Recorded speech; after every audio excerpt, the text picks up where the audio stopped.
નમસ્તે મિત્રો, આજે હું તમારી સાથે મોમોઝ અને તેની સાથે ખવાતી લાલ ચટણીની રેસીપી શેર કરીશ। લાલ ચટણી બનાવવી ખૂબ જ સરળ છે અને ખૂબ જ સ્વાદિષ્ટ બની અને તૈયાર થાય છે। તો ચાલો રેસીપી શરૂ કરીએ। તો કઢાઈમાં મેં 3 થી 4 ચમચી જેટલું તેલ લીધું છે। તેલ ગરમ થઈ ગયું છે, તેમાં આપણે એકદમ ઝીણું સમારેલું લસણ નાખી દઈશું। લસણ થોડુંક તતડી જાય પછી આપણે તેમાં નાખીશું એકદમ બારીક સુધારેલા કાંદા એટલે કે ડુંગળીને પણ થોડીવાર માટે આપણે તેલમાં આ રીતે સાંતળી લેવાના છે।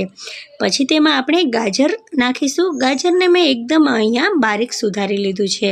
હવે તેમાં આપણે કોબી નાખી દઈશું। તો એકદમ ઝીણી સમારેલી કોબી મેં તેમાં નાખી છે। હવે આ બધી વસ્તુઓને આપણે સરસ રીતે તેલમાં મિક્સ કરી અને થોડીવાર માટે ચલાવતા રહીશું જેથી તે પોચી થઈ જાય। તો અહીંયા આ બધી વસ્તુઓ સરસ એકદમ પોચી થઈ ગઈ છે, કાચી પાકી ગઈ છે।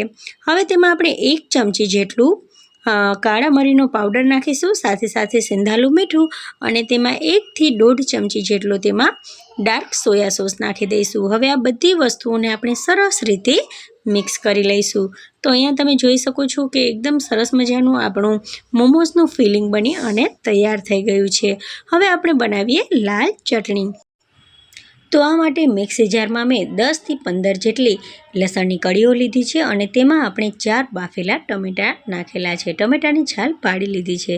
હવે 2 થી 3 લાલ સૂકા મરચાંને પહેલાં પાણીમાં રાખ્યા હતા, પલળી ગયા છે, તેને નાખ્યા છે। 1 કોબીનું પત્તું નાખ્યું છે અને સ્વાદ પ્રમાણે મીઠું નાખી દીધું છે અને અડધી ચમચી જેટલું તેલ નાખ્યું છે। તો અહીંયા આપણી ચટણી બની અને તૈયાર થઈ ગઈ છે। એકદમ સ્વાદિષ્ટ ચટણી બની ગઈ છે। હવે બાઉલમાં મેં 1 થી 2 વાટકી જેટલો મેંદાનો લોટ લીધો છે, તેમાં 3 ચમચી જેટલું તેલ નાખ્યું છે અને સ્વાદ પ્રમાણે મીઠું નાખી દીધું છે। અહીંયા મોળનું પ્રમાણ નાખવું ખૂબ જ જરૂરી છે।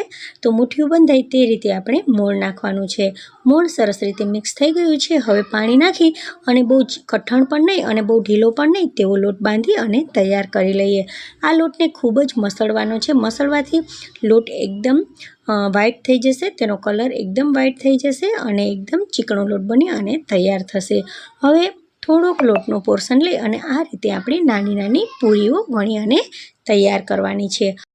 હવે 1 ચમચી જેટલું કોબીનું ફિલિંગ લઈ અને આપણે આ પૂરીમાં ભરવાનું છે। તો અહીંયા આ રીતે ખૂબ જ સરળતાથી મોમોઝ બની અને તૈયાર થઈ જાય છે।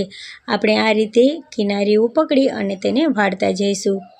એક જ સરખું વાળવાનું છે। અલગ અલગ પ્રકારની ડિઝાઇનના મોમોઝ બનાવી અને તૈયાર કરી શકાય છે। તમને જે પણ ડિઝાઇન ફાવે એ ડિઝાઇનના મોમોઝ બનાવી અને તૈયાર કરી શકાય છે। તો અહીંયા મેં બધા જ મોમોઝ બનાવી અને તૈયાર કરી લીધા છે। હવે સ્ટીમરને મેં ગરમ કરવા માટે રાખી દીધું છે। પાણી ગરમ થઈ ગયું છે।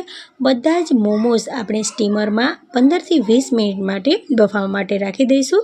તો 20 મિનિટ પછી આપણે જોઈશું તો મોમોઝ છે તે એકદમ ટ્રાન્સપરન્ટ થઈ ગયા છે। અંદરનું ફિલિંગ પણ થોડું આપણને દેખાઈ રહ્યું છે। તો લાલ ચટણી સાથે મોમોઝ ખાવાની ખૂબ જ મજા આવે છે। મિત્રો, તમને જો આ રેસીપી ગમી હોય ને તો મારી ચેનલને સબસ્ક્રાઈબ કરજો, તમારા ફેમિલી અને ફ્રેન્ડ્સમાં આ રેસીપીને શેર કરજો, બેલ આઇકોનને પ્રેસ કરજો જેથી મારી નવી રેસીપીઓના વિડીયો તમને સૌથી પહેલાં મળતા રહે।